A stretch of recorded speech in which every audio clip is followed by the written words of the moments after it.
Hello guys. तो इस video में हम डिस्कस करेंगे 22 सितंबर के इंपॉर्टेंट करंट अफेयर्स।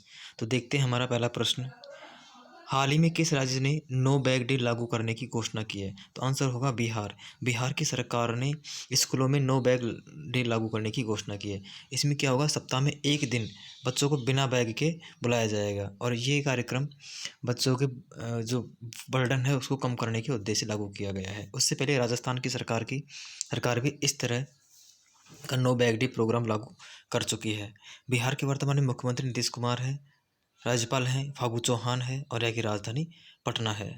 बढ़ते हैं अगले प्रश्न की ओर। तो हमारा अगला प्रश्न है, हाल ही में किसने विश्व कुश्ती चैंपियनशिप 2022 में कांस्य पदक जीता? तो आंसर हो जाएगा बजरंग पूनिया और विनेश फोगाट दोनों ने। पुरुष वर्ग में बजरंग पूनिया ने जीता है और महिला वर्ग में विनेश फोगाट ने जीता है। बजरंग पूनिया इससे पहले 2013, 2018 और 2019 में भी पदक जीत चुके हैं। विश्व कुश्ती चैंपियनशिप 2022 सर्बिया की राजधानी बेलग्रेड में हुई थी और वहीं पर बजरंग पूनिया ने कांस्य पदक जीता और विनेश फोगाट ने भी कांस्य पदक जीता है।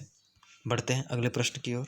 तो अगला प्रश्न है, हाल ही में किसे Asia Pacific institute of broadcasting development AIBD के अध्यक्ष बने हैं? तो आंसर होगा मयंक अग्रवाल। मयंक अग्रवाल वर्तमान में प्रसार भारती के CEO हैं और इन्हीं को Asia Pacific institute of broadcasting development AIBD का अध्यक्ष बनाया गया है।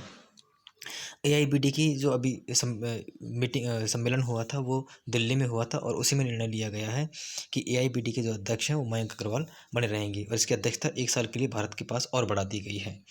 सम्मेलन दिल्ली में हुआ था, उसकी अध्यक्षता अनुराग ठाकुर ने की थी। AIBD की स्थापना 1977 में हुई थी और इसका जो हेड ऑफिस है वो मलेशिया की राजधानी कुआलालंपुर के अंदर है। उत्पल कुमार सिंह है वो वर्तमान में लोकसभा के महासचिव हैं। प्रमोद चंद्र मोदी हैं वो राज्यसभा के महासचिव हैं। बढ़ते हैं अगले प्रश्न की ओर। तो हमारा अगला प्रश्न है, हाल ही में किसे प्रियदर्शनी अकादमी स्मिता पाटिल मेमोरियल अवार्ड में सर्वश्रेष्ठ अभिनेता का पुरस्कार दिया गया? तो इसका आंसर हो जाएगा आलिया भट्ट को दिया गया है ये पुरस्कार। आलिया भट्ट को प्रियदर्शनी अकादमी की 38वीं जो अकादमी समारोह था उसके अंदर आलिया भट्ट को यह पुरस्कार प्रदान किया गया है। हर वर्ष ये असाधारण अभिनय करने वाले एक्टरों को पुरस्कार एक्ट्रेस को पुरस्कार प्रदान किया जाता है। बढ़ते हैं अगले प्रश्न की ओर। तो अगला प्रश्न है, हाल ही में RSS के वरिष्ठ प्रचारक केशवराव दत्तात्रेय दीक्षित का निधन हो गया। इनका जन्म कहाँ हुआ था? तो इनका जन्म महाराष्ट्र के वर्धा के पुलगांव नाम के गांव में हुआ था और इनका अभी 98 वर्ष की उम्र में निधन हो गया। RSS की स्थापना दशहरे के दिन 1925 में केशव बलिराम हेडगेवार के द्वारा की गई थी और इसका जो हेड ऑफिस है वो नागपुर में है। इसके वर्तमान में सरसंघ चालक हैं वो मोहन राव भागवत हैं। बढ़ते हैं अगले प्रश्न की ओर। तो हमारा अगला प्रश्न है, हाल ही में किस बैंक ने किसान क्रेडिट कार्ड के डिजिटीकरण की घोषणा की है? तो आंसर हो जाएगा union bank of India. Union bank of India ने KCC किसान क्रेडिट कार्ड के डिजिटलाइजेशन करने की घोषणा की है। यूनियन बैंक ऑफ इंडिया की स्थापना 1919 में हुई थी। हेड ऑफिस इसका मुंबई में है और इसके जो मुख्य MD CEO हैं M.A. मनी मेखलाई हैं। बढ़ते हैं अगले प्रश्न की ओर। तो हमारा अगला प्रश्न है, हाल ही में राजू श्रीवास्तव का निधन हो गया। इनका जन्म कहाँ हुआ था? तो इनका जन्म कानपुर में हुआ था और राजू श्रीवास्तव एक मशहूर कॉमेडियन थे, स्टैंड अप कॉमेडियन थे और इन्हीं का अभी एम्स के अंदर निधन हो गया। इनको 10 अगस्त को एम्स में भर्ती कराया गया था दिल का दौरा पड़ने के कारण और इनका भी निधन हो गया। इनकी उम्र 58 वर्ष थी। बढ़ते हैं अगले प्रश्न की ओर। तो हमारा अगला प्रश्न है, हाल ही में रिजर्व बैंक ने किस बैंक को PCA फ्रेमवर्क से हटा दिया है? तो आंसर हो जाएगा central bank of India. Central bank of India को त्वरित सुधारात्मक कार्रवाई जो फ्रेमवर्क है उससे हटा दिया है। इसमें क्या होता है कि PCA फ्रेमवर्क में किसी बैंक को जब रिजर्व बैंक डालता है तो वो बैंक किसी को लोन नहीं दे सकता और लोन देने से पहले उस पर बंदिशें लगा दी जाती हैं। तो उन्हीं को अब हटा दिया गया है सेंट्रल बैंक के ऊपर से। सेंट्रल बैंक की स्थापना 1911 में हुई थी। हेड ऑफिस मुंबई में है और इसके जो MD CEO हैं वो NV राव हैं। बढ़ते हैं अगले प्रश्न की ओर। तो हमारा अगला प्रश्न है, हाल ही में अंतर्राष्ट्रीय शांति दिवस कब मनाया गया? तो आंसर हो जाएगा 21 सितंबर। 21 सितंबर को हर वर्ष अंतर्राष्ट्रीय शांति दिवस मनाया जाता है। नियमित रूप से इसको 2001 से मनाया जा रहा है और इसके UNO द्वारा मनाया जाता है। इस वर्ष की थीम थी एंड रेसिज्म बिल्ड स्पेस, ये इस वर्ष की थीम थी और 21 सितंबर को ही हर वर्ष विश्व अल्जाइमर दिवस भी मनाया जाता है। अल्जाइमर एक मस्तिष्क की बीमारी है। बढ़ते हैं अगले प्रश्न की ओर। तो हमारा अगला प्रश्न है, हाल ही में किस मंत्रालय ने स्पर्श सिस्टम फॉर पेंशन एडमिनिस्ट्रेशन पहल के तहत बैंक ऑफ बड़ौदा और HDFC बैंक के साथ समझौता किया है? तो आंसर हो जाएगा रक्षा मंत्रालय। रक्षा मंत्रालय ने स्पर्श सिस्टम फॉर पेंशन एडमिनिस्ट्रेशन पहल के तहत बैंक ऑफ बड़ौदा के साथ और HDFC बैंक के साथ समझौता किया है। हमारे जो रक्षा मंत्री हैं वो इस टाइम राजनाथ सिंह हैं।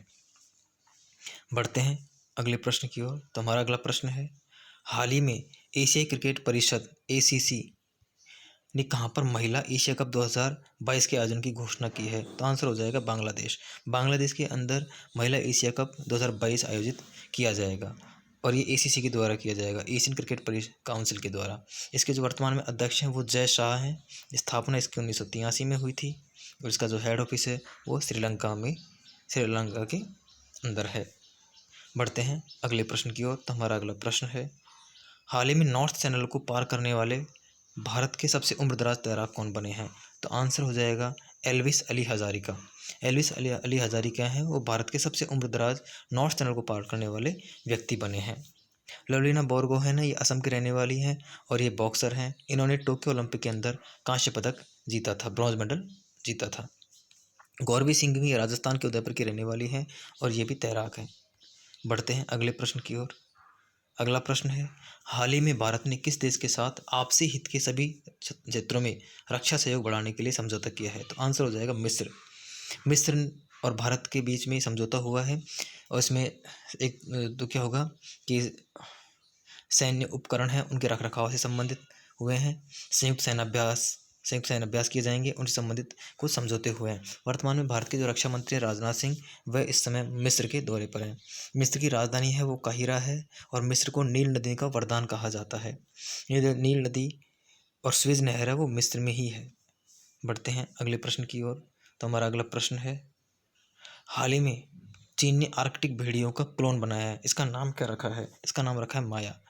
चीन के वैज्ञानिकों ने आर्कटिक भेड़िया है उसका क्लोन बनाया है और उसका जो नाम रखा है माया रखा है। डॉली है, ये पहली क्लोन थी जो एक भेड़ थी, बिन्नी थी। ये एक टेस्ट ट्यूब बेबी है जो भारत में बनाया गया है गुजरात के अंदर और ये भैंस का बछड़ा है। बढ़ते हैं अगले प्रश्न की ओर। तो हमारा अगला प्रश्न है, हाल ही में विश्व बैंक ने लोक सेवा के लिए पंजाब को कितना लोन दिया है? तो इसका आंसर हो जाएगा विश्व बैंक ने $150 मिलियन का लोन दिया है पंजाब की सरकार को। लोक सेवा के लिए ये लोन दिया गया है। पंजाब के वर्तमान में जो मुख्यमंत्री हैं वो भगवंत सिंह मान हैं और यहाँ की राजधानी है वो चंडीगढ़ है। विश्व बैंक की स्थापना 1944 में हुई थी। हेड ऑफिस इसका वाशिंगटन DC के अंदर है और इसके जो वर्तमान में जो चीफ हैं वो डेविड मालपास है। बढ़ते हैं अगले प्रश्न की ओर। तो हमारा अगला प्रश्न है, हाल ही में किसने पुलिस पहल वी केयर का लॉन्च किया है? तो आंसर हो जाएगा दिल्ली के जो वर्तमान में जो उपराज्यपाल हैं विनय कुमार सक्सेना, इन्होंने ही पुलिस की एक पहल है वी केयर, इसको शुरू किया है दिल्ली के राज्यपाल विनय कुमार सक्सेना ने और यहाँ के जो मुख्यमंत्री हैं वो अरविंद केजरीवाल हैं। बढ़ते हैं अगले प्रश्न की ओर। तो हमारा अगला प्रश्न है, हाल ही में किसे मद्रास हाई कोर्ट का एक्टिंग चीफ जस्टिस नियुक्त किया गया है? तो आंसर हो जाएगा इसका टी राजा को मद्रास हाई कोर्ट का एक्टिंग चीफ जस्टिस नियुक्त किया गया है। AK सीकरी हैं, ये चारधाम परियोजना के जो कमेटी है उसके अध्यक्ष बनाए गए हैं। हिमा कोहली और BV नागरत्ना ये दोनों वर्तमान में सुप्रीम कोर्ट में जस्टिस हैं। बढ़ते हैं अगले प्रश्न की ओर, जो हमारा आज का अंतिम प्रश्न है, हाल ही में किसे IRDAI का सदस्य insurance of regulatory development authority of India का सदस्य नियुक्त किया गया है? तो आंसर हो जाएगा M देवासिया को IRDAI का सदस्य नियुक्त किया गया है। IRDAI की स्थापना 1999 में हुई थी। हेड ऑफिस इसका हैदराबाद में है और इसके जो चेयरमैन है वो देवाशीष पांडा है। तो ये आज का हमारा वीडियो था दोस्तों। आप वीडियो को लाइक ज़रूर करा करें और चैनल को सब्सक्राइब कर लें अभी तक आपने अगर सब्सक्राइब नहीं किया है तो, और अपने दोस्तों के साथ अपने स्टडी ग्रुप्स हैं उनमें अपने चैनल इसको जो वीडियोज़ हैं उनको शेयर करें। धन्यवाद।